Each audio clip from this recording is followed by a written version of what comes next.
নমস্কার বন্ধুরা, my home style cooking চ্যানেলে আপনাদের সকলকে স্বাগত। আমার আজকের রেসিপি পনির সাসলিক। আমরা কম বেশি সকলেই অনুষ্ঠান বাড়িতে গিয়ে স্টার্টার আইটেম হিসেবে এই পনির সাসলিক খেয়ে থাকি। বাড়িতেই যদি এই রেসিপিটা বানিয়ে ফেলা যায় তাহলে কিন্তু আর কোনো কথাই নেই।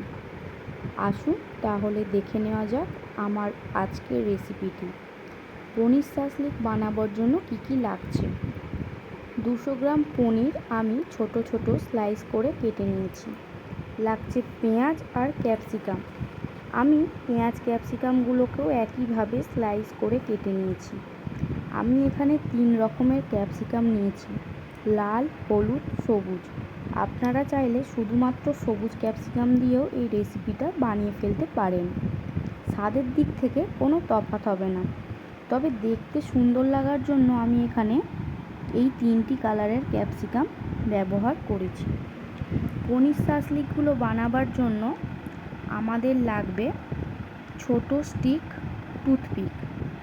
আমরা যে বাড়িতে টুথপিক ইউজ করি সেই টুথপিকের মধ্যেই পনির সাসলিকগুলো বানিয়ে নেব। চলুন তাহলে দেখে নেওয়া যাক কীভাবে পনির সাসলিকগুলো বানিয়ে নিই। প্রথমে দিচ্ছি সবুজ ক্যাপসিকাম। এবার একটা পনিরের টুকরো দিয়ে দেব। তারপরে দিচ্ছি হলুদ ক্যাপসিকাম। তার ওপর আবারও একটা পনির দিয়ে দিচ্ছি। এখন দিচ্ছি লাল ক্যাপসিকাম। আবারও একটা স্লাইস করা পনির দিয়ে দিচ্ছি। একদম ওপরে দিচ্ছি পেঁয়াজ, দিয়ে হালকা চেপে দিতে হবে যাতে খুলে না যায়। এই রকমভাবে সব বানিয়ে ফেলেছি। এরপর চলুন দেখে নেওয়া যাক ব্যাটারটা কিভাবে তৈরি করতে হবে। একটা বাটি নিয়েছি। এবার তাতে দিয়ে দেব বড় চামচের 3 চামচ ময়দা এবং ছোট চামচের 4 চামচ কর্নফ্লাওয়ার। একটা ডিম, ঝাল বুঝে দিয়ে দেব কাঁচা লঙ্কা বাটা। আপনারা চাইলে গুঁড়ো লঙ্কাও ব্যবহার করতে পারেন। আর দিয়ে দিচ্ছি অল্প একটু আদা বাটা, হাফ চামচ গোলমরিচ গুঁড়ো, দিয়ে দেব 1 চামচ আমচুর পাউডার। সব শেষে দিয়ে দেব স্বাদ মতো বিট লবণ। আপনারা চাইলে এমনি লবণও ব্যবহার করতে পারেন। এবার সমস্ত উপকরণগুলোকে আগে ভালো করে মিশিয়ে নিতে হবে। তারপরে অল্প অল্প জল দিয়ে একটা স্মুথ ব্যাটার তৈরি করে নেব। হাতে একটু সময় নিয়ে ব্যাটারটা ভালো করে ফেটিয়ে নিতে হবে। খুব বেশি মোটা হবে না, আবার খুব বেশি পাতলাও হবে না। একটা আঙুল ডুবিয়ে দেখলেই বুঝতে পারবেন। এই দেখুন আঙুলটার মধ্যে কত সুন্দর লেগে রয়েছে, পড়েও যাচ্ছে না। এই রকম দেখে বুঝতে হবে ব্যাটারটা একদম রেডি। এবার এইগুলো ভেজে নেওয়ার পালা। তার জন্য গ্যাসের মধ্যে কড়াই বসিয়ে নিয়েছি।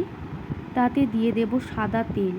তেল গরম হয়ে গেলে সেই তৈরি করে রাখা পনির সাসলিকগুলো একটা একটা করে ব্যাটারে ডুবিয়ে তেলের মধ্যে লো টু মিডিয়াম ফ্লেমে ভেজে নিতে হবে।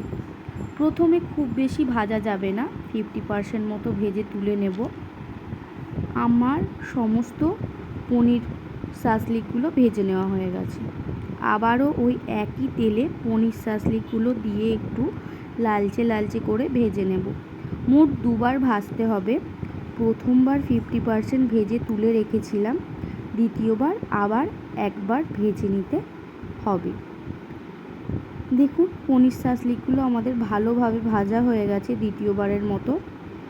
এবার পনির সাসলিকগুলো আমাদের একদম রেডি হয়ে গেছে। খুবই সাধারণ সিম্পল একটা রেসিপি।